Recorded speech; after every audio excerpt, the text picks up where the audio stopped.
guys, it's time for tonight's Tool Time Award. And today it goes to the most popular social media site in the world. Chances are that you're amongst the 500 to 700 million users that log on to Facebook daily, using the website to share personal details, pictures of yourself, and using the opportunity to connect to others. However, Facebook doesn't just serve its users. It also serves law enforcement agencies like the FBI, ICE, and the DEA.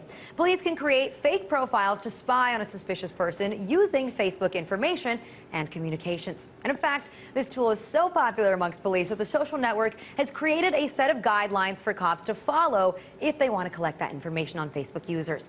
However, those guidelines have become more and more lenient over the years. And we only know this because hackers tied to Anonymous's anti-sec movement gained access to two versions of those law enforcement guidelines, one from 2006 and the other from 2010.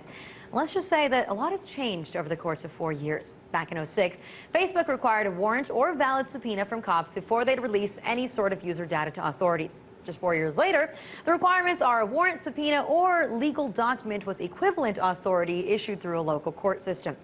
Now, what about deleted data? In the 2006 guidelines, Facebook said that it couldn't provide any data that's been deleted before a request was made by police.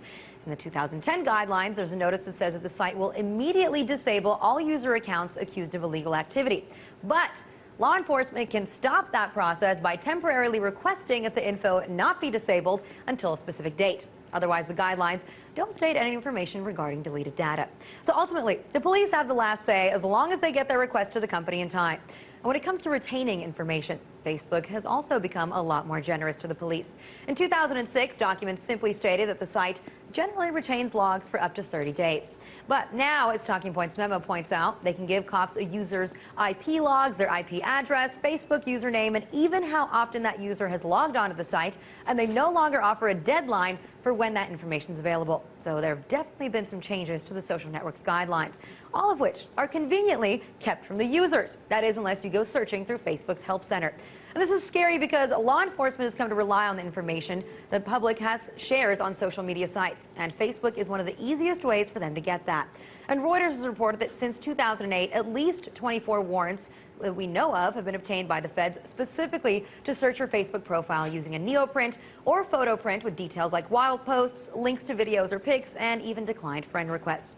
So that's right, the police want it all. And now that Facebook has quietly modified their guidelines, cops can have a field day, all with the information that you've offered up through your own profile.